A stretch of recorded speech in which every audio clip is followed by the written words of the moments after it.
Hello friends, my name is Neeraj Martolia. तो आज कल तक हमने स्ट्रेस पढ़ लिया था, आज हमको पढ़ना है स्ट्रेन क्या होता है। तो आज हम स्ट्रेन के बारे में पढ़ेंगे थोड़ा। आज हम थोड़ा स्ट्रेन के बारे में पढ़ेंगे कि क्या क्या होता है स्ट्रेन। तो ये अभी हमारा प्रॉपर्टी ऑफ मटेरियल ही चल रहा है। तो आज हम लिखेंगे स्ट्रेन के बारे में कि स्ट्रेन क्या होता है। स्ट्रेन क्या होता है, ठीक है। आज हम स्ट्रेन के बारे में पढ़ेंगे। तो स्ट्रेन के बारे में पढ़ेंगे। स्ट्रेन में क्या होगा, जैसे मानो ये कोई बॉडी है, ठीक है, ये कोई बॉडी है। अब हमने इस पर क्या लगाया, कोई टेंसाइल फोर्स लगाया T किलो न्यूटन का, ठीक है, कोई टेंसाइल फोर्स लगाया T किलो न्यूटन का। तो क्या होगा, तो पहले ओरिजिनल जो पहले इसकी जो वो थी शेप थी, जो पहले इसकी शेप थी वो ऐसी थी। तो क्या होगा, जब हम इसको T किलो न्यूटन का टेंसाइल फोर्स लगाएंगे, इसको खींचने की कोशिश करेंगे, तो जब इसको खींचने की कोशिश करेंगे तो क्या होगा,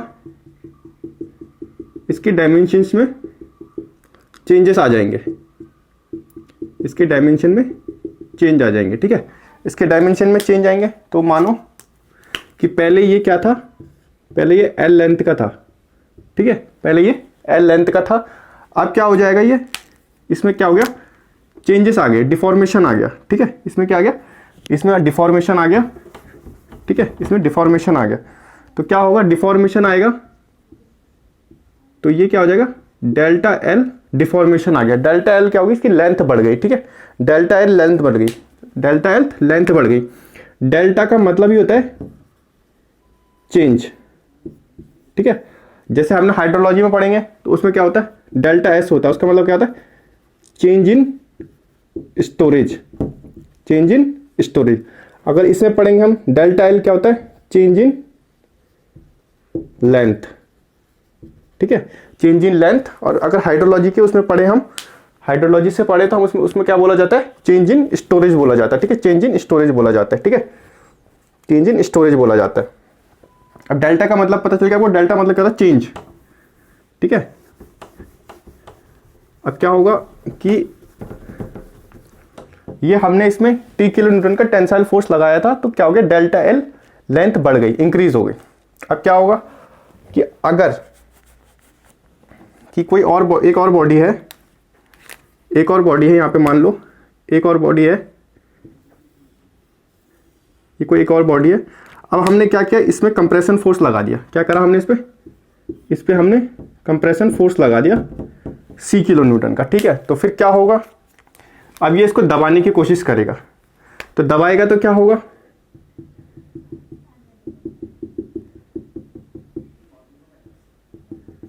ये छोटा होने लग जाएगा, छोटा हो जाएगा। तो क्या हो गया, पहले क्या थी, पहले लेंथ L थी, और अब क्या लेंथ हो गई, अब लेंथ हो गई डेल्टा L।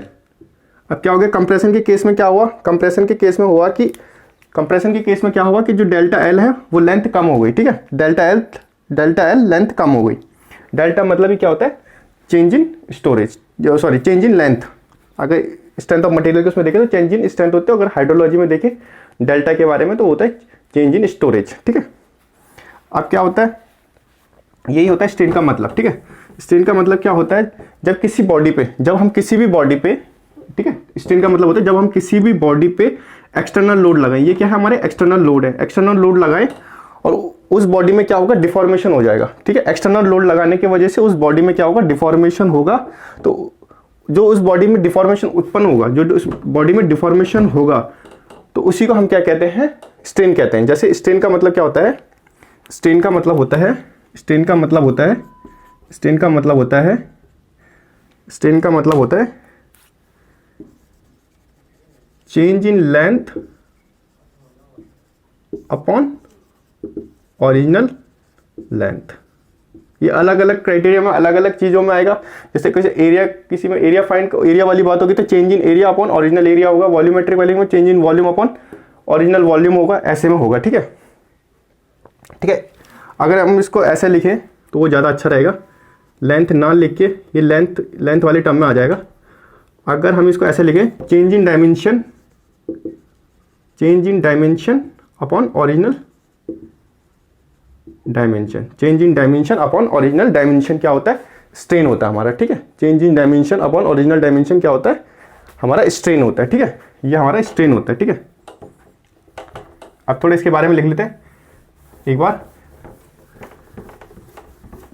कि क्या क्या होता है, ठीक है। एक बार देख लेते हैं अच्छे से। अगर हम अब थोड़ी बुक से इसकी थ्योरी लिखते हैं। जो स्ट्रेन होता है वो होता है, स्ट्रेन होता है, strain strain strain is a measure of, strain is a measure of, strain is a measure of deformation, strain is a measure of deformation, strain is a measure of deformation produced in the member by the load, ठीक है। क्या बोला गया कि strain is a measure of a deformation produced in the member by a load, load की वजह से जो भी डिफॉर्मेशन प्रोड्यूस हो गए बॉडी में उसको हम क्या कहेंगे, स्ट्रेन कहेंगे, ठीक है।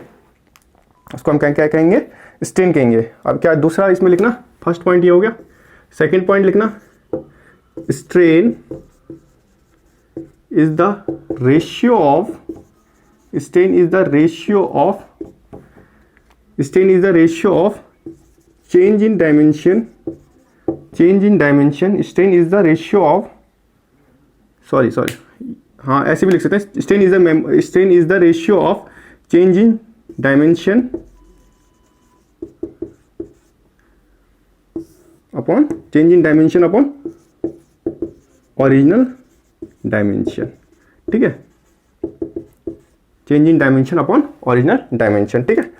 क्या होता है, स्ट्रेन को हम किससे डिनोट करते हैं, डिनोटेड बाय एफ साइलेंट, ठीक है। इसको क्या बोलते हैं, इसको क्या बोलते हैं, इसको क्या बोलते हैं हम, इसको बोलते हैं एफ साइलेंट। क्या बोलते हैं हम इसको, एफ साइलेंट बोलते हैं। क्या बोलते हैं, एफ साइलेंट बोलते हैं। स्ट्रेन क्या होता है, किसका रेशियो होता है, change in dimension upon original dimension का होता है, ठीक है। और स्ट्रेन क्या होता है, strain is the measure of deformation produced in the member by the load, load के वजह से जो भी हमारा डिफॉर्मेशन हुआ होगा, ठीक है।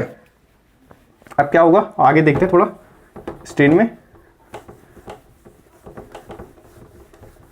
ठीक है, डिनोटेड बाय एफ साइलेंट, ठीक है। अब इसको हम ऐसे लिख लेना अच्छे से, इसको ऐसे लिखना कि epsilon equals to change in dimension, change in dimension upon original dimension, ठीक है। ओरिजिनल डायमेंशन, ये बॉक्स बना के लिख लेना, ये आ सकता है, पूछ सकता है, ये पूछे जाते एई के क्वेश्चनों में पूछे जाते, काफ़ी बार एई के क्वेश्चन में पूछे जाते हैं, तो ये लिखना। अब क्या होता है कि हमको कई बार यूनिट पूछ लेते हैं पेपर में, स्टेट ए, वैसे तो एसएससी में तो मुश्किल ही आप पूछेगा क्योंकि वो आपका हायर लेवल पे चले गया, डीएसएसबी में भी मुश्किल ही पूछेगा, बट हाँ स्टेट में जैसे यूकेपीएससी में होने वाला पेपर उसमें पूछा जा सकता है कि स्ट्रेन की यूनिट क्या होती है, unit of strain, unit of strain क्या होगा इसका यूनिट, इसकी यूनिट देखेंगे क्या है, चेंज इन डायमेंशन, किस में होगा, एमएम में कोई चेंज होगा, ठीक है। मानो हमारे पास क्या है 100 mm की लेंथ की एक मटेरियल है, उसकी लेंथ कितनी है 100 mm, और उसमें कितना 10 mm का एलोंगेशन डिफॉर्मेशन हुआ, डेल्टा एल हुआ, ठीक है। तो ये क्या है, डेल्टा एल अपॉन एल मान के चलते हैं, तो mm अपॉन mm, तो क्या होगा यूनिट लेस, यूनिट लेस, ठीक है। तो यूनिट ऑफ स्ट्रेन क्या होता है, यूनिट ऑफ स्ट्रेन क्या होता है, यूनिट लेस, ठीक है। यूनिट ऑफ स्ट्रेन क्या होता है, यूनिट लेस होता है ये। और इसको अगर डायमेंशन के फॉर्म में लिखेंगे तो ये होगा m0 L0 T0, ये भी याद रखना डायमेंशन में, ये डायमेंशन एनालिसिस जब पढ़ेंगे तब बताऊंगा। तो इसमें अगर याद रखना है तो यूनिट ऑफ स्ट्रेन क्या होता है, यूनिट लेस होता है, और इसका डायमेंशन क्या होता है m0 L0 T0, ठीक है, ये याद रखना। फिर उसके बाद आता है हमारे पास एक पार्ट टाइप्स ऑफ स्ट्रेन, ठीक है। इसके इतना पढ़ लिया होगा आपने, इतना दिख रहा होगा आपको, हाँ तो इतना पढ़ लिया हमने, m0 L0 T0 पढ़ लिया। यूनिट लेस होती है, क्या होती है स्ट्रेन, क्या होती है change in dimension upon original dimension, इसको क्या बोलते हैं एफ साइलेंट बोलते हैं। स्ट्रेन क्या होती है, strain is measure of the deformation produce in the member by the load, ठीक है। ये हो गया। अब आगे पढ़ते हैं।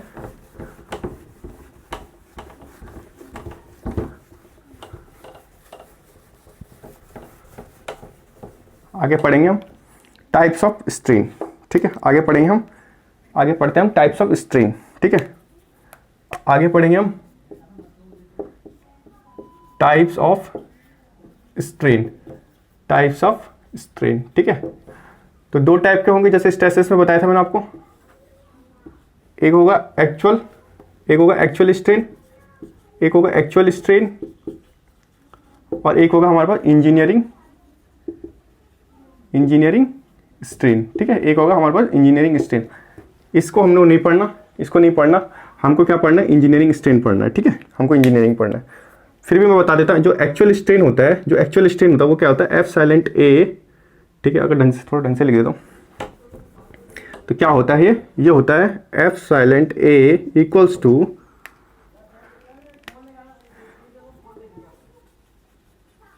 चेंज इन डायमेंशन,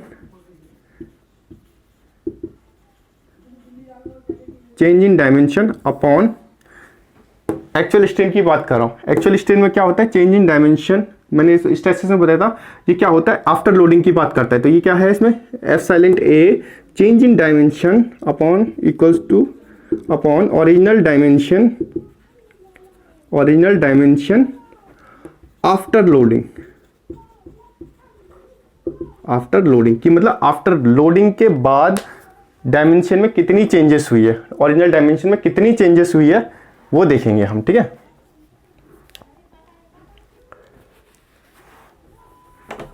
ठीक है, ये क्या होगा, एफ साइलेंट क्या होगा हमारा, कि कितनी डायमेंशन में चेंजेस हुई है, और अब ओरिजिनल डायमेंशन क्या है, जब हमने उस पर लोड लगा दिया, ठीक है।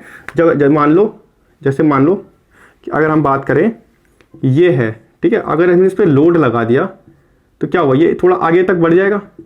तो अब ओरिजिनल डायमेंशन क्या होगी उसकी, एक ये एल होगी प्लस ये क्या होगी, डेल्टा एल प्लस, ठीक है। और अगर हमने कंप्रेशन फोर्स लगा दिया, जैसे मानो अगर हमने कंप्रेशन फोर्स लगा दिया तो ये क्या हो जाएगा, कुछ यहाँ पे आ जाएगा। तो ये क्या हो गया, डेल्टा एल की कम हो गया, और ये लेंथ क्या है, एल है। तो अब इसका क्या होगा, कंप्रेशन फोर्स के टाइम पे क्या होगा, ये हो जाएगा एल माइनस डेल्टा एल, ठीक है, एल माइनस डेल्टा एल। तो यही बोल रहा है वो कि ओरिजिनल डायमेंशन की जो डायमेंशन है ओरिजिनल, वो लोड लगने के बाद कितना कैसी हो जाएगी, ठीक है। ये होता है हमारा एक्चुअल स्ट्रेन। एक्चुअल स्ट्रेन हमने पढ़ना नहीं है, हमें पढ़ना इंजीनियरिंग स्ट्रेन, ठीक है। हमने पढ़ना इंजीनियरिंग स्ट्रेन, ठीक है। इंजीनियरिंग स्ट्रेन में क्या होगा, इंजीनियरिंग स्ट्रेन देखते हैं। इंजीनियरिंग स्ट्रेन में क्या होगा, ये रहा इंजीनियरिंग स्ट्रेन। तो हम इंजीनियरिंग स्ट्रेन में देखेंगे, इंजीनियरिंग स्ट्रेन में देखते हैं, इसको हम एफ साइलेंट से डिनोट करेंगे, क्योंकि हमको यही पढ़ना है। तो ये क्या होगा, ये होगा वही चेंज इन डायमेंशन अपॉन क्या होगा, चेंज इन डायमेंशन अपॉन क्या होगा, ओरिजिनल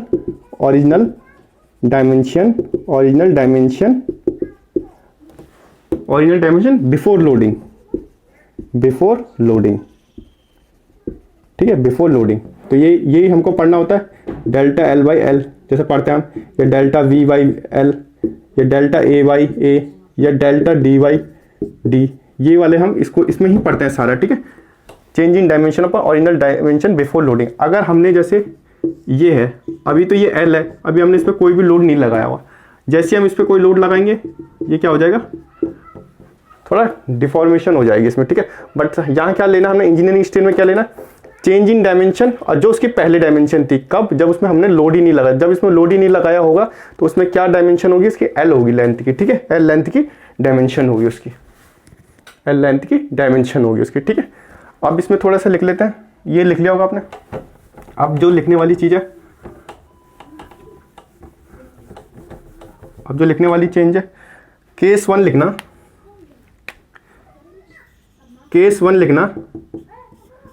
लिखना टेंसाइल फोर्स। तो जो टेंसाइल फोर्स का कंडीशन होगा उसमें क्या होगा, मैंने आपको बताया था क्या, कि जो EA होगा, ठीक है, अगर लेंथ के टर्म में लिखें, जो EA होगा एक्चुअल स्ट्रेन, वो होगा delta L plus delta L, बताया था मैंने आपको, delta L plus delta L, ठीक है। और इंजीनियरिंग स्ट्रेन में देखेंगे, अगर हम इंजीनियरिंग स्ट्रेन में देखेंगे तो क्या होगा, delta L upon L, delta L upon L. अब क्या होगा, टेंसाइल फोर्स में अगर हमको नोट करने वाली बात है, नोट करना है, ये नोट कर लेना कि जो टेंसाइल फोर्स होता है, टेंसाइल फोर्स ठीक है, टेंसाइल फोर्स के कंडीशन में जो क्या होता है, जो होता है कि जो एक्चुअल स्ट्रेन है वो कम होता है इंजीनियरिंग स्ट्रेन से। जो एक्चुअल स्ट्रेन है ये क्या है हमारे पास, ये हमारे पास है एक्चुअल स्ट्रेन, ठीक है। एक्चुअल स्ट्रेन में किसकी बात करते हैं हम, आफ्टर लोडिंग की बात करते हैं, ठीक है, आफ्टर लोडिंग की बात करते हैं, ठीक है।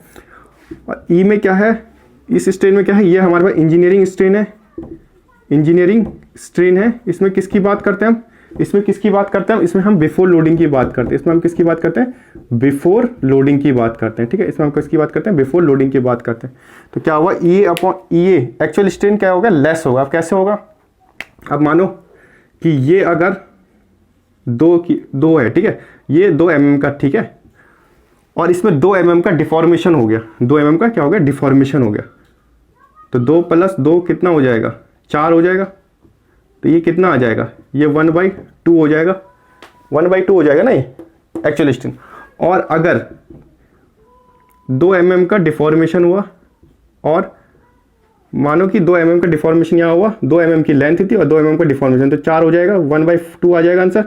और यहाँ पे क्या होगा, डेल्टा एल है, वो 2 mm का जो डिफॉर्मेशन हुआ है वो 2 mm का हुआ है, ओरिजिनल लेंथ कितनी है, 2 mm है, तो इसको काटेंगे तो कितना आएगा, 1। तो किसकी वैल्यू ज़्यादा है, इंजीनियरिंग स्ट्रेन की वैल्यू ज़्यादा है।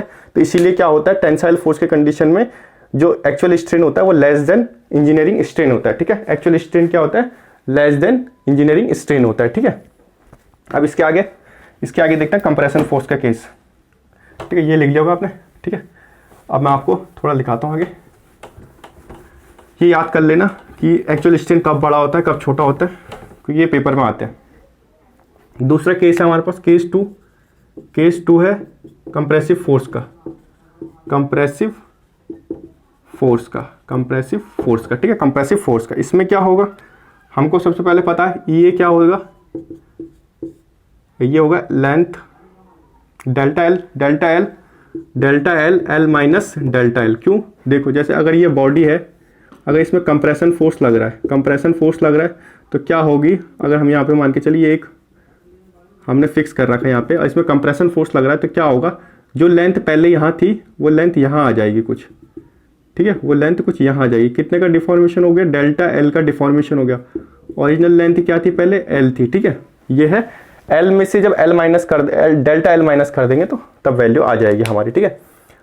और इंजीनियरिंग स्ट्रेन में क्या होगा, इंजीनियरिंग स्ट्रेन में वही होगा delta L upon original length, ठीक है, change in length upon original length. तो इसमें क्या होगा, इसका जो नोट कंडीशन लिखना, इसमें जो ई ए है वो बड़ा होगा इंजीनियरिंग स्ट्रेन से, वो क्या होगा, इंजीनियरिंग स्ट्रेन से बड़ा होगा, ठीक है, वो इंजीनियरिंग स्ट्रेन से बड़ा होगा, ये लिख लेना आप, ठीक है। उसके बाद जाते हैं हम क्लासिफिकेशन ऑफ स्ट्रेन पे, ठीक है, उसके बाद जाता हूँ क्लासिफिकेशन ऑफ स्ट्रेन पे, ठीक है, उसके बाद जाता हूँ क्लासिफिकेशन ऑफ स्ट्रेन पे, ये लिख लिया होगा आपने। अब जाते हैं हम क्लासिफिकेशन ऑफ स्ट्रेन पे, ठीक है, क्लासिफिकेशन ऑफ स्ट्रेन पे। तो हम लिखते हैं अब क्लासिफिकेशन ऑफ स्ट्रेन, ये नाम याद रखना आप, ये इंपॉर्टेंट है। सबसे पहले लिखना लीनियर, या तो इसको लीनियर बोलेंगे, या इसको लॉन्गिट्यूडनल बोलेंगे, या इसको लॉन्गिट्यूडनल बोलेंगे, या इसको हम क्या बोलेंगे, एक्सियल स्ट्रेन बोलेंगे। ये याद रखना, ये जब पॉइजन्स रेशियो पूछते हैं तो उस टाइम ये याद होना चाहिए, क्योंकि ये किसी भी फॉर्म में पूछ सकते हैं, ठीक है। अब पहले तो ऐसे सिंपल पूछ लेते थे, अब सिंपल नहीं पूछेंगे, अब थोड़ा घुमा के पूछते हैं। क्या कहते हैं, लीनियर बोलो, लॉन्गिट्यूडनल बोलो या एक्सियल स्ट्रेन बोलो, ठीक है, लीनियर बोलो, लॉन्गिट्यूडनल बोलो या एक्सियल स्ट्रेन बोलो, ठीक है। इसका मतलब क्या होता है, जब हम किसी मटेरियल पे, जब हम किसी मटेरियल पर, या मटेरियल बोलो या बॉडी बोल लो, जब हम किसी मटेरियल पे या बॉडी पर, ये किसकी बात कर रहे हैं हम, सारे इलास्टिक की बॉडी के बारे में बात कर रहे हैं, ठीक है।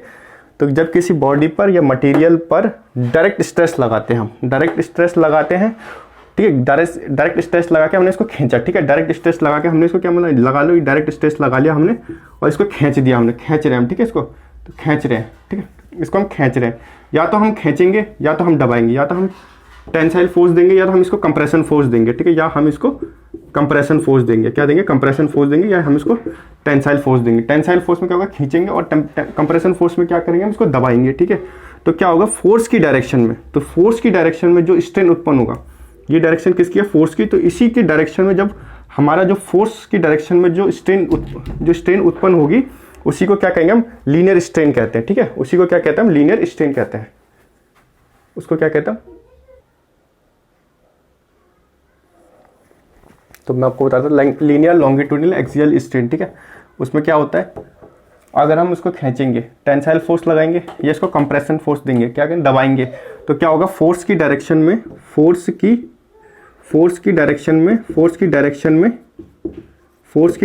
क्या होगा, जो स्ट्रेन डेवलप होगा, जो फोर्स की डायरेक्शन में जो स्ट्रेन डेवलप होगा, कैसा होगा, लीनियर होगा, उसी को क्या कहते हैं हम, लीनियर स्ट्रेन, लॉन्गिट्यूडिनल स्ट्रेन या एक्सियल स्ट्रेन, ठीक है। अगर इसके बारे में लिखना वैसे जरूरत तो है नहीं इसके बारे में लिखने की उतना, सिर्फ लिखना, शॉर्ट में लिखा देता हूँ, क्या होगा, इसमें लिखना, जब मटेरियल पे, किसी मटेरियल पर क्या कर रहे हैं हम, टेंसाइल फोर्स लगा रहे हैं, टेंसाइल फोर्स लगा रहे हैं या कंप्रेशन फोर्स लगा रहे हैं, कंप्रेशन फोर्स लगा रहे हैं, ठीक है, कंप्रेशन फोर्स लगाने तो क्या हो रहा है, कंप्रेशन फोर्स लगाने तो क्या हो रहा है, फोर्स की डायरेक्शन में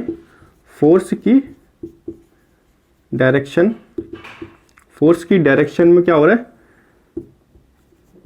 जो उत्पन्न हो रहा है स्ट्रेन, वो क्या होगा हमारा, लीनियर स्ट्रेन, उसको हम क्या होगा, लीनियर स्ट्रेन बोलेंगे, लॉन्गिट्यूडिनल स्ट्रेन बोलेंगे, या उसी को हम क्या बोलेंगे, एक्सियल स्ट्रेन बोलेंगे, ठीक है, ठीक है।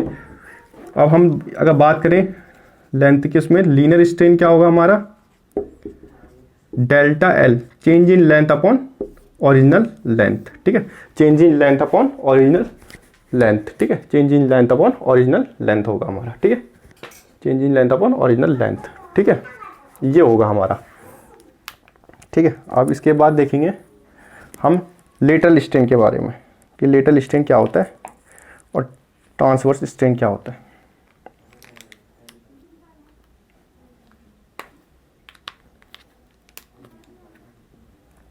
ठीक है, ये नाम याद रखना, लीनियर, लॉन्गिट्यूडिनल और एक्सियल क्या होता है।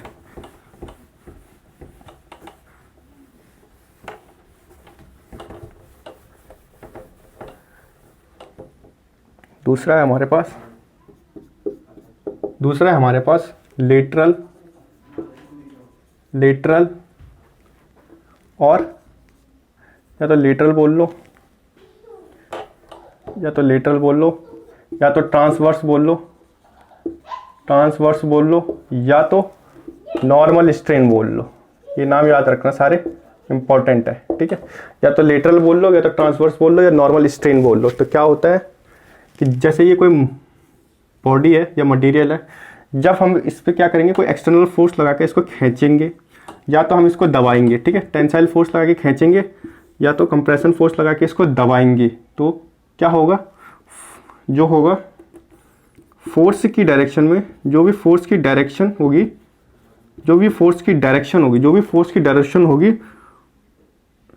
उसके क्या होगा, उसके जो परपेंडिकुलर डायरेक्शन होगा, फोर्स की डायरेक्शन के जो परपेंडिकुलर होगा, उसमें क्या हो जाएगा, उसमें स्ट्रेन उत्पन्न होगी। क्या होगी, जो फोर्स की डायरेक्शन के परपेंडिकुलर, फोर्स की डायरेक्शन के क्या परपेंडिकुलर क्या होगा, फोर्स की डायरेक्शन के परपेंडिकुलर स्ट्रेन उत्पन्न हो जाएगा, ठीक है, स्ट्रेन उत्पन्न होगा, क्या, स्ट्रेन डेवलप हो जाएगा, ठीक है, स्ट्रेन क्या हो जाएगा, डेवलप हो जाएगा, ठीक है। जैसे मतलब ये दबा रहे हम, तो इसके ये यहाँ पे क्या होगा, हमारा फोर्स डेवलप हो जाएगा, तो उसको, उस स्ट्रेन को क्या कहेंगे, उसी स्ट्रेन को कहेंगे हम लेटरल स्ट्रेन, नॉर्मल स्ट्रेन या ट्रांसवर्स स्ट्रेन, ठीक है, इसका, ठीक है। इसमें अगर हम इसकी बात करें तो ये क्या होगा, ठीक है, अगर हम इसको शॉर्ट फॉर्म में लिखें तो क्या होगा, अगर हम इसकी बात करें तो ये क्या होगा, कोई भी बॉडी हो जिसमें हम कोई भी बॉडी हो, कोई भी बॉडी या मटेरियल हो, कोई भी बॉडी या मटेरियल हो, ठीक है, कोई भी बॉडी या मटेरियल हो, उसमें या तो हम टेंसाइल फोर्स लगा रहे हैं या तो हम कंप्रेशन फोर्स लगा रहे हैं, या तो टेंसाइल फोर्स लगा रहे हैं या तो कंप्रेशन फोर्स लगा रहे हैं। तो क्या हो रहा है, फोर्स की डायरेक्शन, जो फोर्स की डायरेक्शन है, जो फोर्स की डायरेक्शन है, जो भी फोर्स की डायरेक्शन है, जो भी फोर्स की डायरेक्शन है, उसके परपेंडिकुलर, उसके क्या होगा, परपेंडिकुलर, उसके परपेंडिकुलर क्या होगा, स्ट्रेन डेवलप होगा। उसके फोर्स, उसके क्या, फोर्स के डायरेक्शन के परपेंडिकुलर क्या होगा, एक स्ट्रेन डेवलप होगा। उस स्ट्रेन को क्या कहेंगे हम, उस स्ट्रेन को क्या कहेंगे हम, lateral strain, lateral strain, lateral strain बोलेंगे या ट्रांसवर्स स्ट्रेन बोलेंगे, या तो ट्रांसवर्स स्ट्रेन बोलेंगे। इसका नाम याद रखना, या तो इसको हम क्या कहेंगे, नॉर्मल स्ट्रेन कहेंगे, या तो हम इसको नॉर्मल स्ट्रेन कहेंगे, ठीक है, नॉर्मल स्ट्रेन कहेंगे। ये याद रखना, शॉर्ट फॉर्म में लिख लेना, ठीक है, कि बॉडी या मटेरियल में अगर हम टेंसाइल फोर्स लगा के खींच रहे हैं और कंप्रेशन फोर्स लगा के उसको दबा रहे हैं, तो जो भी फोर्स की डायरेक्शन होगी उसके परपेंडिकुलर, फोर्स की डायरेक्शन की जो भी, जैसे मान लो ये कोई बॉडी है और इसमें हम टेंसाइल फोर्स लगा रहे हैं, तो जो भी फोर्स की डायरेक्शन है उसके परपेंडिकुलर क्या होगा, उसके परपेंडिकुलर एक स्ट्रेन डेवलप होगा। उसको क्या बोलेंगे हम, नॉर्मल स्ट्रेन, ट्रांसवर्स स्ट्रेन या लीनियर लेटरल स्ट्रेन, ठीक है, लेटरल स्ट्रेन। और जो दूसरा वाला है वो क्या है, हमारे जिस डायरेक्शन में फोर्स, जिस डायरेक्शन में भी फोर्स लग रहा है उसी डायरेक्शन में स्ट्रेन उत्पन्न होगा, उसको क्या कहेंगे हम, उसको हम बोलेंगे लॉन्गिट्यूडनल स्ट्रेन, और लॉन्गिट्यूडनल स्ट्रेन, लीनियर स्ट्रेन, और क्या बोलेंगे, एक्सियल स्ट्रेन बोलेंगे, ठीक है, उसको वाले को, पहले वाले को। तो ये वाला हो गया, इसके आगे लिखेंगे थोड़ा।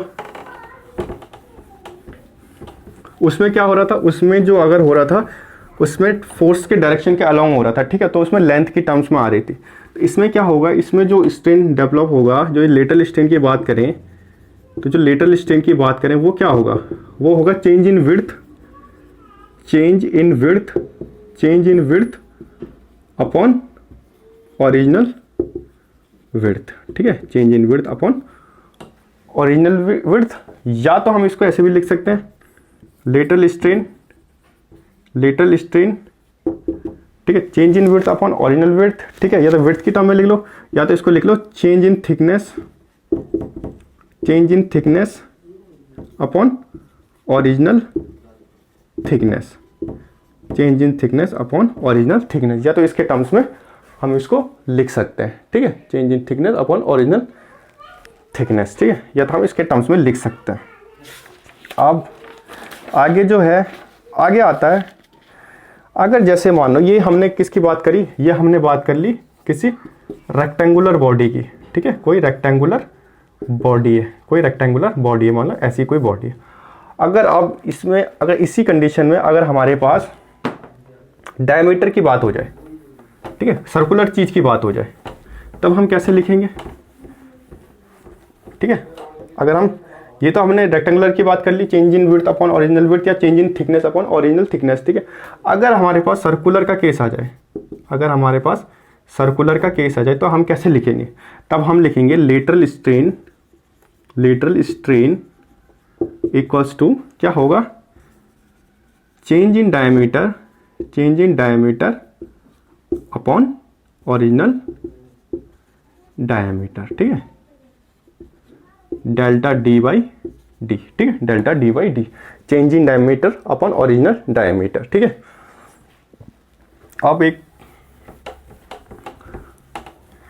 अब हम एक और पॉइंट लिखते हैं जरा, तीसरा पॉइंट लिखना है इसमें क्लासिफिकेशन में। अगर हम वॉल्यूमेट्रिक स्ट्रेन की बात करें, वॉल्यूमेट्रिक स्ट्रेन की बात करें, ठीक है, अगर हम वॉल्यूमेट्रिक स्ट्रेन की बात करें तो कैसे लिख सकते हैं हम इसको, ये लिख सकते हैं हम वॉल्यूमेट्रिक स्ट्रेन, वॉल्यूमेट्रिक स्ट्रेन की बात करें तो कैसे लिख सकते हैं हम, change in volume upon original volume, change in volume upon original volume लिख सकते हैं, change in volume upon original volume लिख सकते हैं, ठीक है, change in volume upon original volume, ठीक है।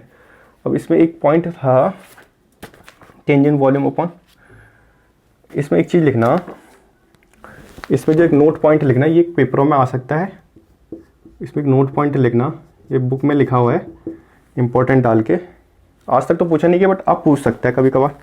ये लिखा हुआ है कि वॉल्यूमेट्रिक जो वॉल्यूमेट्रिक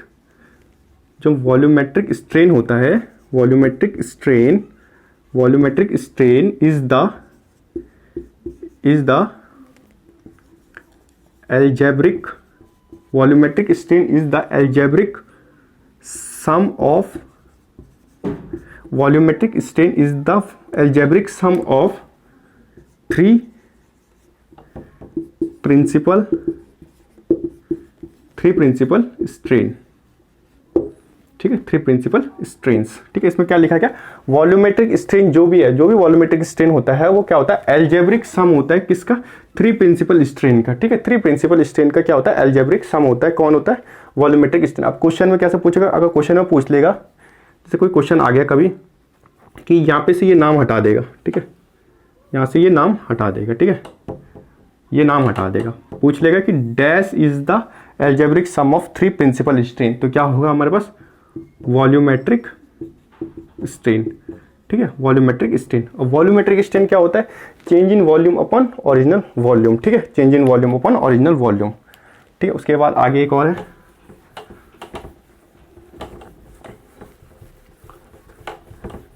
एक पॉइंट आता है हमारे पास 4th नंबर का, शियर स्ट्रेन। ठीक है, एक पॉइंट आता है हमारे पास 4th पॉइंट का, शियर स्ट्रेन। ठीक है, इसको सिर्फ समझना, शियर स्ट्रेन। ठीक है, इसमें क्या बात हो गई कि मानो ये कोई बॉडी है हमारे पास, ठीक है, ये कोई हमारे पास बॉडी है, ठीक है, ये कोई बॉडी है हमारे पास, ये कोई बॉडी है, तो क्या होगा, अगर हमने यहाँ पे से फोर्स लगाया, इसको यहाँ हमने फिक्स करा हुआ है, ठीक है, यहाँ हमने फिक्स किया हुआ है, ठीक है, क्या किया हुआ, यहाँ फिक्स किया हुआ है, यहाँ से हमने कोई फोर्स लगाया, ठीक है, तो यहाँ से कोई फोर्स जब लगाएंगे हम इस पर, तो ये क्या होगा, इसमें क्या होगा, डिफॉर्मेशन होने लग जाएगा ना, इसमें क्या होगा, डिफॉर्मेशन होगा, इसमें क्या होगा, कोई डिफॉर्मेशन होगा, फाई का डिफॉर्मेशन होगा। तो जो ये फाई का डिफॉर्मेशन होता है, इसी को हम क्या कहते हैं, इसको हम क्या कहते हैं, शियर स्ट्रेन कहते हैं। ठीक है, अगर इसको निकालना चाहें तो कैसे निकालेंगे, ये माना हमने ए माना, इसको ए माना, इसको ए डैश माना, पहले ए था, फिर ये यहाँ पे जा चला गया, क्या होता है, मॉलिक्यूल्स होते हैं, ठीक है, मैंने कल आपको बताया था, मॉलिक्यूल्स होते हैं, मेटालिक बॉन्ड की वजह से चिपके रहते हैं, जब इसमें कोई फोर्स लगा तो ये जो मॉलिक्यूल्स है ये सब यहाँ आ जाएंगे, ठीक है, ये खिसक जाएंगे सब अपने पॉइंट से, ठीक है, एक पॉइंट से खिसक के इधर आ जाएंगे। तो अगर इसको निकालना हो तो क्या लगाएंगे हम, tan theta tan phi A B sorry A क्या लिखेंगे, A dash upon A B. ठीक है, ये बहुत छोटा सा डिफॉर्मेशन होता है, तो हम इससे tan को हटा देते हैं, ठीक है, तो हम इसको सिर्फ इतना लिखते हैं, phi a dash upon A b, तो क्या निकल जाएगा हमारा, शियर स्ट्रेन निकल जाएगा। इसी फाई को हम क्या बोलते हैं, शियर स्ट्रेन बोलते हैं। ठीक है, क्या बोलते हैं, इस फाई को हम क्या बोलते हैं, इस फाई को हम शियर स्ट्रेन बोलते हैं। ठीक है, इस फाई को हम शियर स्ट्रेन बोलते हैं। अब इसके बाद आगे आता है, इसके बाद आता है हुक्स लॉ। ठीक है, हुक्स लॉ आता है, जो मेन है पूरे हमारे सोम में। क्या आता है हमारे पास, हुक्स लॉ। क्या आएगा हमारे पास, हुक्स लॉ ने क्या कहा था, हुक्स लॉ ने क्या कहा था, एजम्पशन दिए थे। एजम्पशन क्या दिए थे कि जो मटेरियल होगा वो इलास्टिक मटेरियल होगा, होमोजीनियस होना चाहिए, आइसोट्रोपिक होना चाहिए। ठीक है, और कहाँ तक हुक्स लॉ कहाँ तक वैलिड होता है, हुक्स लॉ वैलिड होता है लिमिट ऑफ प्रोपोर्शनल तक। ठीक है, प्रोपोर्शनलिटी लिमिट तक वैलिड होता है। ठीक है, ये कब पढ़ेंगे, जब हम शियर स्ट्रेन का कब पढ़ेंगे, माइल्ड स्टील का तब पढ़ेंगे हम। ठीक है, फिर अभी हमने एजम्पशन लिया, एजम्पशन मतलब मान के चले हम, ऐसा कोई नहीं जरूरी है कि वो सच में ऐसा हो, बट हम क्या करते हैं, किसी चीज़ को कोई भी चीज़ का एक्सपेरिमेंट करते हैं तो हम उसका एजम्पशन मान के चलते हैं कुछ, कि ये चीज़ ऐसी है, पर जरूरी नहीं कि वो ऐसी हो, पर वो हम सिर्फ मान के चलते हैं। ठीक है, तो पहले क्या बोला था उसने, हुक्स ने क्या बोला था कि जो मटेरियल है क्या है, शुड बी होमोजीनियस। होमोजीनियस मैंने क्या बताया था कल आपको, होमोजीनियस क्या होता है, जैसे ये कोई मटेरियल है, ठीक है, ये कोई मटेरियल है, हमने यह क्या करा, माने से पूरा सरिया का मटेरियल है कोई, ठीक है, स्टील का कोई मटेरियल है, अगर हम उसको इसको काट दें और इसके किसी भी सेक्शन पे जाके इसकी डेंसिटी देखेंगे तो वो कितना होगा, 7850 kg पर मीटर क्यूब होगा। 7850 kg पर मीटर क्यूब होगा, क्या होगा, डेंसिटी। ठीक है, उसकी जो डेंसिटी होगी। हमने बोला एजम्पशन में कि material should be homogeneous. Material क्या होना चाहिए, होमोजीनियस होना चाहिए। और होमोजीनियस का मतलब क्या होता है, जैसे कोई मटेरियल है, ये कोई मटेरियल है स्टील का, कोई स्टील का मटेरियल है, इसका क्या होगा, अगर हम इसको कहीं से भी काट दें, इसको यहाँ से काट दें, यहाँ से काट दें और इतने का भी डेंसिटी करेंगे तो क्या आएगा, वो 7850 kg पर मीटर क्यूब आएगा। ठीक है, कितना आएगा, 7850 kg पर मीटर क्यूब आएगा। ठीक है, ये समझिए आप। सेकंड, मैंने बताया था कि मटेरियल जो मटेरियल होगा वो क्या होना चाहिए, should be isotropic. Should be isotropic. Isotropic मैंने बताया था कल कि किसी भी डायरेक्शन में, आप उसके तीनों डायरेक्शन में किसी भी डायरेक्शन में जाओ, वहां पे वो सेम होगा। ठीक है, वो क्या होगा, सेम होगा। उसको क्या बोलते हैं, आइसोट्रोपिक बोलते हैं। ठीक है, तीसरा पॉइंट क्या बोला मैंने आपको कि मटेरियल क्या होना चाहिए, मटेरियल शुड बी हम क्या कह रहे थे कि जो मटेरियल शुड बी इलास्टिक। क्यों, जो भी सोम में हम ज़्यादातर पढ़ते हैं, हम किसके बारे में पढ़ते हैं, डिफॉर्मेशन बॉडी की, जो डिफॉर्म हो जाती है। हम अप्लाइड मैकेनिक्स में क्या पढ़ते हैं, रिजिड बॉडी के बारे में पढ़ते हैं। रिजिड बॉडी क्या होती है, उसमें कभी डिफॉर्मेशन ही नहीं आता। ठीक है, जैसे रिजिड बॉडी की बात करूँ, जैसे कोई रिजिड बॉडी है, हमने क्या करा, इसमें कंप्रेशन फोर्स लगाया, इधर से भी कंप्रेशन लगाया, इधर से भी कंप्रेशन लगाया, इधर से भी कंप्रेशन लगाया, तो क्या होगा, इसमें डिफॉर्मेशन ही नहीं होगा। इसमें क्या होगा, डिफॉर्मेशन नहीं होगा और ये सडनली फेलियर हो जाएगा। ठीक है, सीधा टूट जाएगा। सोम में क्या पढ़ते हैं हम, डिफॉर्मेशन बॉडी के बारे में, कि जो बॉडी होगी, जैसे कोई बॉडी है वो थोड़ा सा डिफॉर्मेशन करता है। ठीक है, थोड़ा डिफॉर्मेशन करता है। ठीक है, ये हम पढ़ते हैं। ठीक है, इलास्टिक बॉडी की बात करते हैं हम इसमें। चौथा पॉइंट क्या बोला था उसने, चौथा पॉइंट क्या बोला था कि जो हुक्स लॉ होता है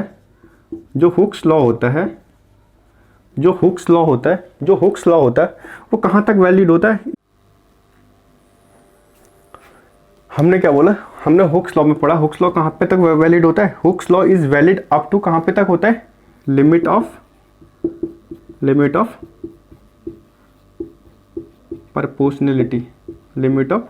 प्रोपोर्शनलिटी तक क्या होता है, हुक्स लॉ वैलिड होता है। ये मैं आपको समझाऊंगा जब हम स्ट्रेस स्ट्रेन कर्व पढ़ेंगे ना, जब स्ट्रेस स्ट्रेन कर्व पढ़ेंगे किसका, माइल्ड स्टील का, तब मैं आपको पढ़ाऊंगा लिमिट ऑफ प्रोपोर्शनलिटी क्या होती है, इलास्टिक लिमिट क्या होती है, फ्रैक्चर पॉइंट क्या होता है, यील्ड, अपर यील्ड पॉइंट क्या होता है, लोअर यील्ड पॉइंट क्या होता है, अल्टीमेट पॉइंट कौन सा होता है। ठीक है, ये सब पढ़ेंगे। तो हमको ये याद रखना है, क्या होता है, मटेरियल शुड भी होमोजीनियस होना चाहिए, होमोजीनियस मटेरियल होना चाहिए, आइसोट्रोपिक होना चाहिए, इलास्टिक मटेरियल होना चाहिए, और कहाँ तक वैलिड होगा, प्रोपोर्शनलिटी लिमिट। ये तो याद रखना। ठीक है, इलास्टिक लिमिट मत लगा देना, इसका प्रोपोर्शनलिटी लिमिट तक होता है। ठीक है, लिमिट ऑफ प्रोपोर्शनलिटी तक होता है। ठीक है, अब क्या होता है, ये लिख दिया जंक्शंस। फिर क्या बोलता है,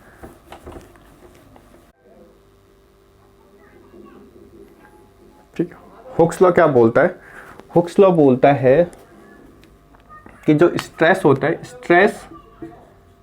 स्ट्रेस हुक्स लॉ क्या बोलता है, स्ट्रेस इज डायरेक्टली क्या होता है, directly proportional stress is directly proportional to strain, stress is directly proportional to क्या बोलता है, stress is directly proportional to strain, कहाँ तक, within a proportionality limit तक, विद इन अ प्रोपोर्शनल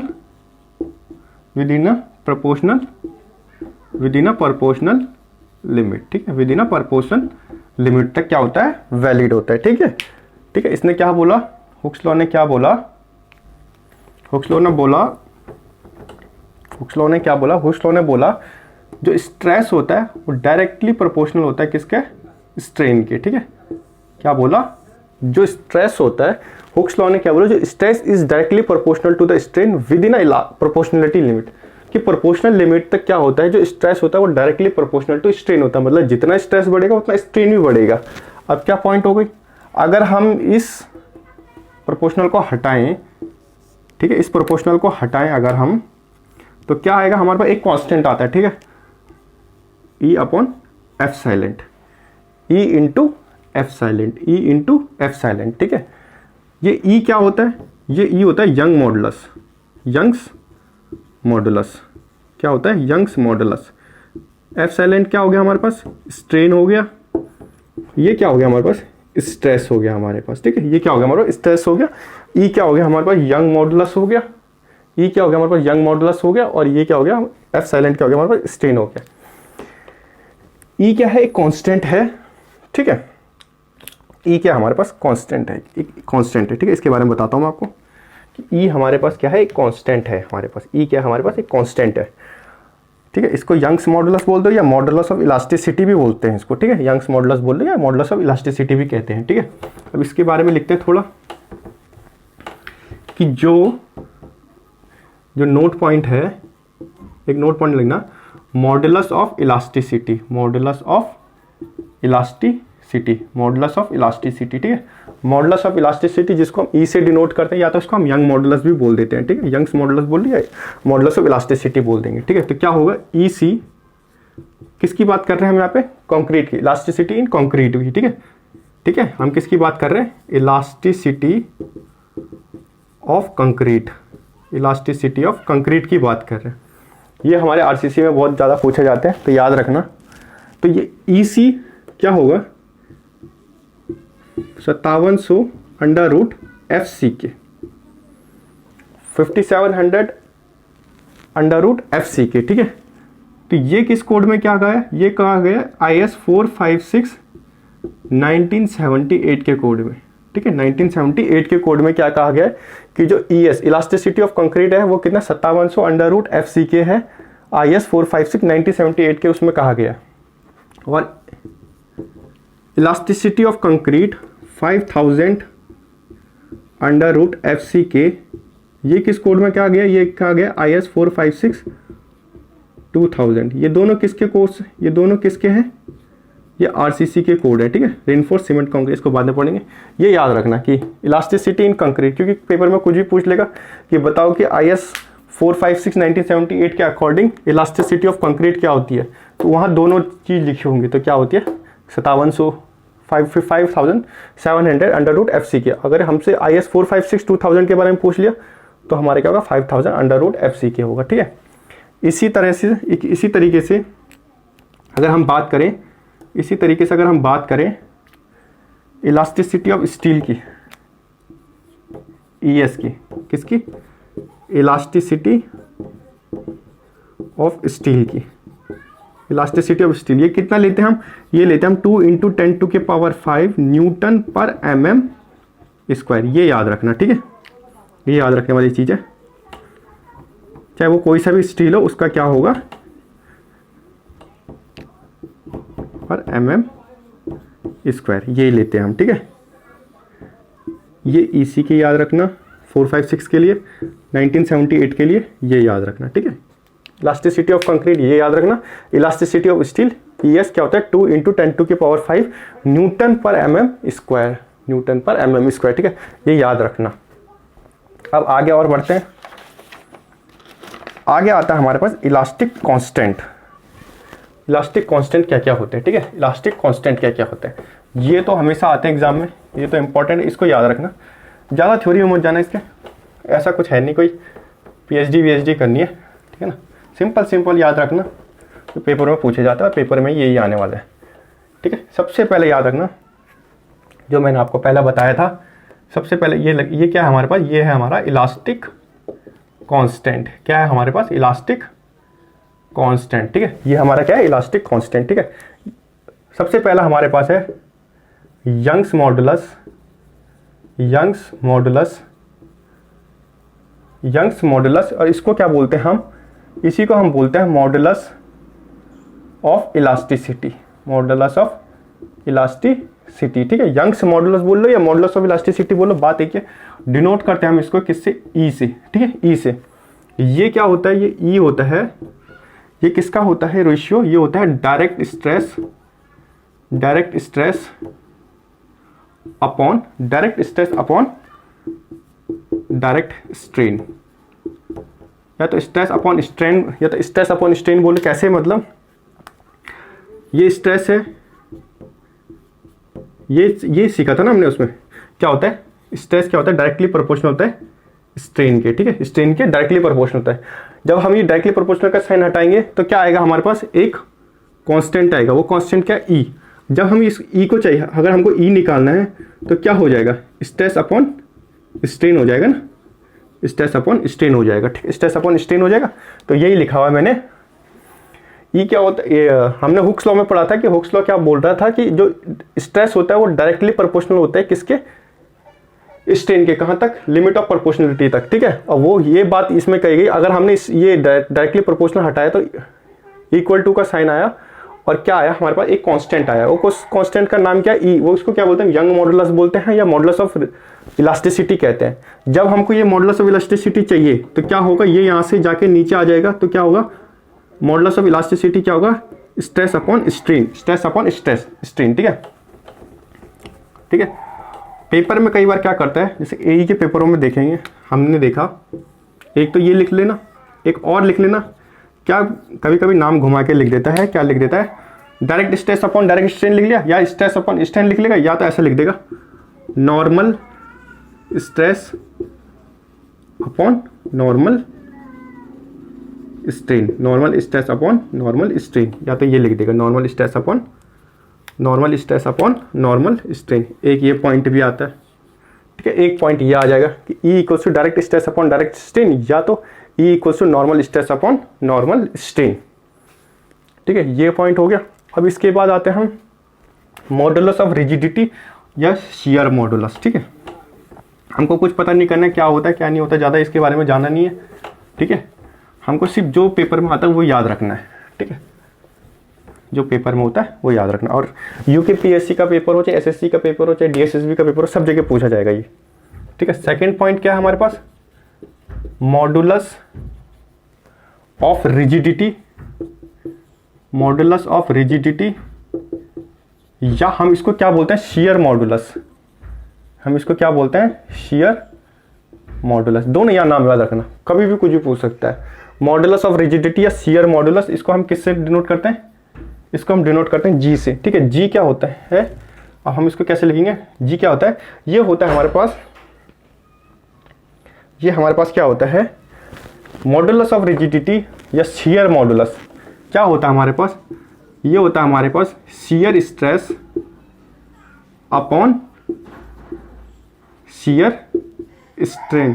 क्या होता है, shear stress upon shear strain. ठीक है, ये याद रखना, shear stress upon shear strain, shear stress upon shear strain. ठीक है, shear stress upon shear strain. ठीक है, ठीक है, मॉडुलस ऑफ रिजिडिटी याद रखना।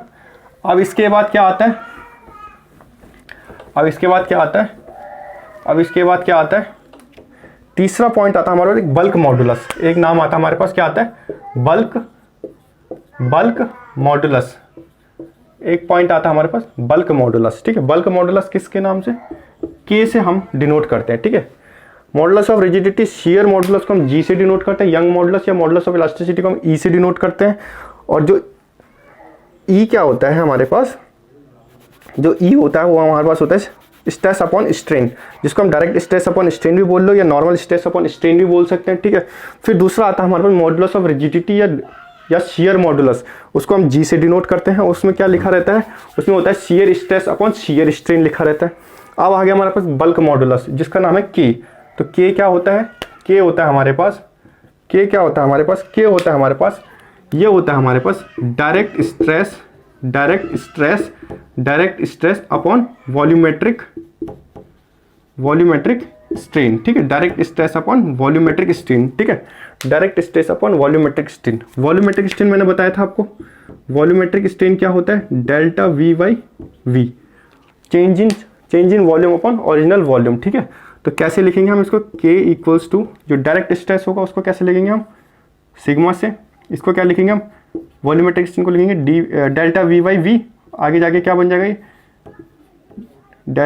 Stress into v original volume, और इसको क्या लेंगे डेल्टा वी। तो के क्या हो जाएगा हमारे पास, के हो जाएगा हमारे पास ये क्या हो जाएगा हमारे पास, ये हो जाएगा। ठीक है, ये याद रखने वाली चीज़ है, ये याद रखने वाली चीज़ है, के इक्वल्स टू डेल्टा ये stress into volume upon change in volume. ठीक है, अब उसके बाद आता है हमारे पास पॉइजन्स रेशियो जो सबसे इंपॉर्टेंट है, ये सब इलास्टिक कांस्टेंट है, इनको याद रखना सब। फिर आता है हमारे पास क्या आता है, अब हमारे पास आता है जो याद करने वाला है, फोर्थ पॉइंट है, इसका नाम है पॉइजन्स रेशियो। ठीक है, इसको हम किससे, या तो म्यू से डिनोट करते हैं, ठीक है, या तो हम इसको म्यू से डिनोट करते हैं या इसको 1/m से डिनोट करते हैं। ठीक है, 1/m से डिनोट कर लिया या तो म्यू से डिनोट कर दिया। अब जो पॉइजन्स रेशियो होता है वो क्या होता है, वो होता है हमारे पास lateral strain upon linear strain. क्या होता है, lateral strain upon linear strain. अब मैंने आपको थोड़ी देर पहले ही बताया था, थोड़ी देर पहले क्या बताया था मैंने आपको, इनके नाम बताए थे। लेटरल की जगह क्या हो सकता है, लेटरल की जगह या तो यहाँ पे क्या लिख सकते हैं, वो लेटरल की जगह यहाँ पे ट्रांसवर्स स्ट्रेन भी लिख सकते हैं, ट्रांसवर्स स्ट्रेन भी लिख सकते हैं। ठीक है, लेटरल की जगह ट्रांसवर्स स्ट्रेन भी लिख सकते हैं या तो नॉर्मल स्ट्रेन भी लिख सकते हैं, नॉर्मल स्ट्रेन भी लिख सकते हैं, ये याद रखने में। लीनियर की जगह क्या लिख सकते हैं, लीनियर की जगह लॉन्गिट्यूडनल स्ट्रेन भी लिख सकते हैं, लॉन्गिट्यूडनल स्ट्रेन भी लिख सकते हैं या तो एक्सियल स्ट्रेन भी लिख सकते हैं, ये भी याद रखना, ये याद रखने वाली बात है। ठीक है, याद रखना कि पॉइजन्स रेशियो को किससे डिनोट करते हैं, म्यू से डिनोट करते हैं या 1/m से डिनोट करते हैं। ठीक है, म्यू की जो वैल्यू, म्यू जो होता है वो क्या होता है, lateral strain upon linear strain, lateral strain upon linear strain, या तो ये ट्रांसवर्स, लेटरल की जगह ट्रांसवर्स स्ट्रेन भी लिख सकता है, नॉर्मल स्ट्रेन भी लिख सकता है, या लीनियर की जगह लॉन्गिट्यूडनल स्ट्रेन भी लिख सकता है, एक्सियल स्ट्रेन भी लिख सकता है। ठीक है, ये याद रखने वाली चीज़ है। ठीक है, इसके बाद क्या आता है, इसके बाद क्या होता है, रेंज पूछी जाती है इसके हमेशा।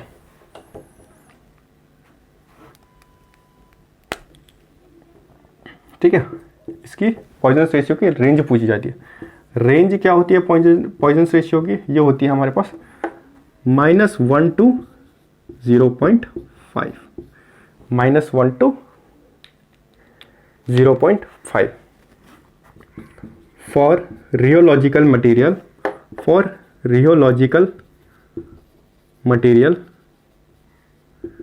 रियोलॉजिकल मटेरियल में क्या होता है, जो पॉइजन्स रेशियो होता है वो नेगेटिव में आता है। ठीक है, नेगेटिव में होता है। ठीक है, हमने कहाँ से पढ़ना है, इंजीनियरिंग वो कहाँ से पढ़ते हैं, 0 से लेकर 0.5 तक। ठीक है, इंजीनियरिंग में हम 0 से लेकर 0.5 तक पढ़ते हैं। और इसमें जो दूसरा पॉइंट है, फॉर मेटल्स के लिए, फॉर मेटल के लिए क्या होता है, मेटल के लिए कहाँ से, 0 से लेके 0 to 1.5, सॉरी 0 to 0.5 तक होता है, 0 to 0.5 तक होता है हमारा पॉइजन्स रेशियो। ठीक है, ठीक है, मेटल बोल लो या इंजीनियरिंग मटेरियल बोल लो। ठीक है, हमको ये वाला पढ़ना है 0 से लेके 0.5 तक। ठीक है, अब क्या होता है, आप देखते हैं इसके कुछ नोट पॉइंट है, ये लिख लेना, टेबल है, अच्छे से लिखा देता हूँ। पॉइजन्स रेशियो में ही है, ये पूछे जाते हैं, ये टेबल है, ये टेबल है। ठीक है, पहला पॉइंट है इसमें कि ह्यूमन टिश्यू। ठीक है, सेकंड पॉइंट है कॉर्क, थर्ड पॉइंट है कंक्रीट। ठीक है, कंक्रीट। फोर्थ पॉइंट है हमारा cast iron, cast iron. Fifth point है हमारे पास mild steel, mild steel. Sixth point है हमारे पास wrought iron, purest form of iron is wrought iron. ठीक है, सेवंथ पॉइंट है हमारे पास एल्युमिनियम, एल्युमिनियम, इसको क्या बोलते हैं हम, प्योर एलॉय, प्योर एलॉय भी बोलते हैं इसको। ठीक है, एल्युमिनियम तक हो गया, एल्युमिनियम तक। अब इसके बाद थोड़ा और लिखना है, उसके बाद देखेंगे। तो जो ह्यूमन टिश्यू होती है, क्या होता है, ये रियोलॉजी मटेरियल होती है, इसकी जो पॉइजन्स रेशियो होती है वो कितनी होती है, -1। ठीक है, -1। कॉर्क की कितनी होती है, 0। कंक्रीट की कितनी जाती है, 0.10 टू 0.20, ये याद रखना है, इम्पोर्टेंट, ये भी इम्पोर्टेंट है। कॉर्क, कास्ट आयरन की कितनी होती है? 0.20 से 0.33 तक, ठीक है, 33 तक, 0.0 से 0.33 तक, सॉरी 0.20 से 0.30 तक होती है हमारी कास्ट आयरन की। माइल्ड स्टील की जो होती है 0.25 से लेके 0.33 तक होती है, ये इंपॉर्टेंट है, ठीक है, माइल्ड स्टील की याद रखना। फिर इसके बाद आता है हमारे पास रॉट आयरन। रॉट आयरन क्या होता है? Purest form of iron is wrought iron. इसकी कितनी होती है पॉइजन रेशियो? 0.30। एल्युमिनियम, एल्युमिनियम को क्या कहते हैं? प्योर एलॉय, उसकी कितनी होती है? 0.33 होती है, ठीक है। ह्यूमन टिश्यू की याद रखना, नहीं रखना छोड़ देना ह्यूमन टिश्यू। कॉर्क से याद रखना, कॉर्क की कितनी होती है? 0 होती है। कंक्रीट की क्या होती है? 0.10 से 0.20, अलग अलग बुक में अलग अलग वैल्यू लिखी रहती है। कास्ट आयरन की बुक है ये, सॉरी कास्ट आयरन की क्या है? 0.20 से लेकर 0.30। माइल्ड स्टील की 0.25 से 0.33। रॉट आयरन की कितनी होती है? 0.30। और एल्युमिनियम की कितनी होती है? 0.33, ठीक है। उसके बाद आता है जो याद रखना है,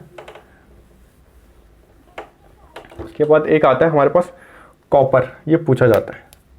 8th क्या हमारे पास? कॉपर। 8 क्या हमारे पास? कॉपर। कॉपर की कितनी होती है? कॉपर की होती है 0.33 टू 0.36, 0.33 टू 0.6, ठीक है। और 9th पॉइंट क्या है हमारे पास? 9th पॉइंट है हमारे पास रबड़। परफेक्टली प्लास्टिक मटेरियल इज रबड़, सॉरी इलास्टिक, सॉरी मैं थोड़ा कंफ्यूज हो गया। रबड़ की क्या होती है? 0.45, सॉरी परफेक्टली प्लास्टिक मटेरियल होती है, इलास्टिक मटेरियल नहीं, रबड़, हाँ परफेक्टली प्लास्टिक मटेरियल होती है रबड़। तो क्या होता है? 0.45 टू 0.5 परफेक्टली प्लास्टिक मटेरियल होती है रबड़। और इसकी कितनी होती है? 0.45 से लेकर 0.5 तक होती है हमारी रबड़ की, ठीक है। रबड़ की कितनी होती है, ठीक है। उसके बाद एक जो सबसे ज़्यादा पूछा जाता है, ये याद रखना, कॉपर की कितनी थी? 0.33 टू 0.56, 0.33 से लेके 0.33 से, सॉरी 0.33 से लेके 0.33 से लेके 0.36 तक। और रबड़ की कितनी होती है? 0.45 से लेके 0.5 तक, ठीक है। रबड़ क्या होता है? Perfectly plastic material. कंक्रीट हो गया, रॉट आयरन क्या हो गया? Purest form of iron. और एल्युमिनियम क्या हो गया? प्योर अलॉय, ठीक है, ये याद रखना। इसके बाद एक कुछ रिलेशनशिप आते हैं, हमको नहीं पता करना कैसे निकाला, क्या निकाला, हमको सिर्फ जो निकाला हुआ है उसको याद रखना है, ठीक है, वो पूछा जाता है हमसे।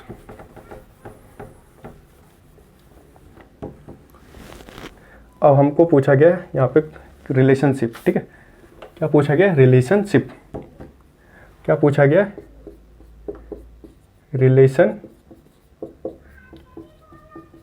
रिलेशनशिप, ठीक है, रिलेशनशिप पूछा गया, ठीक है हमसे। सबसे पहले लिखना E equals to 2J 1 minus mu, ठीक है। एक तो ये वाला है E equals to 2J minus, sorry ये प्लस होगा, यहाँ पे माइनस नहीं होगा, ये प्लस होगा।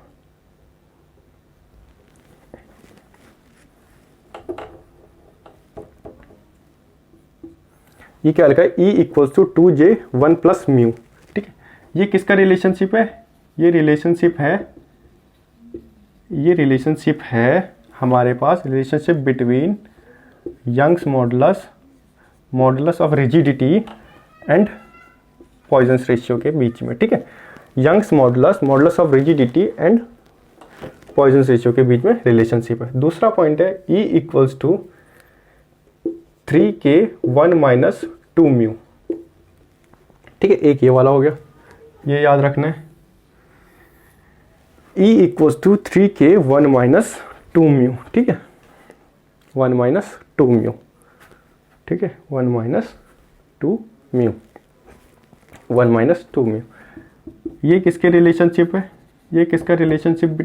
ये रिलेशनशिप बिटवीन, ये किसके बीच में है? ये है Young's modulus K upon mu. K क्या हमारे पास? बल्क मॉडुलस, ठीक है। K क्या हमारे पास? बल्क मॉडुलस, ठीक है। के क्या है हमारे पास, bulk modulus. Young modulus, bulk modulus और पॉइजन रेशियो के बीच में जो रिलेशनशिप बनेगा उसका जो फॉर्मूला बनेगा, रिलेशनशिप बनेगा वो E = 3K1 - 2 म्यू होता है। ठीक है, हमको क्या करेगा क्वेश्चन में जो भी मतलब क्वेश्चन में दे देगा हमको म्यू की वैल्यू दे देगा, म्यू की वैल्यू 0.25 दे दी, हमसे पूछ लेगा E/K की वैल्यू बताओ क्या होगी। हम यहाँ पे पुट कर लेंगे, K को इधर ले आएंगे, इनको सॉल्व कर लेंगे, हमारा आंसर आ जाएगा। ठीक है, ए के पेपर में बहुत पूछा जाता था, अब पूछा जाएगा ये। ठीक है, तीसरा पॉइंट हमारे पास आता है म्यू इक्वल्स टू, ये सबसे ज़्यादा पूछे जाते हैं ये दो, 3K - 2J, 3K - 2J upon 6K + 2J। ठीक है, इसका मुझे याद रखने का फॉर्मूला है mu equals to 3K - 2J upon में 6K + 2J। 2J सेम है, ये याद रखना। 3 × 2, 3 × 2 6 कर देना, ऊपर माइनस नीचे प्लस, 3 × 2 6, 2 का 2 यहाँ पे, 3 - 2J 6K + 2J। ठीक है, ये याद रख लेना। ये किसका रिलेशनशिप है, ये रिलेशनशिप है, ये रिलेशनशिप बिटवीन है, किसका रिलेशनशिप है ये KG म्यू का है। K क्या हमारे पास, बल्क मॉडुलस, G क्या हमारे पास, मॉडुलस ऑफ रिजिडिटी या शियर मॉडुलस, म्यू क्या हमारे पास, पॉइजन्स रेशियो। ठीक है, फिर एक और आता है लास्ट में, फिर एक और आता है हमारे लास्ट में, फिर लास्ट पॉइंट हमारे पास एक और आता है, चौथा पॉइंट हमारे पास लास्ट है। इसमें क्या लिखा था, E = 9 kg, याद रखना 9 किलो 3K + G। ठीक है, ये याद रखना, ये याद रखने वाली बात है।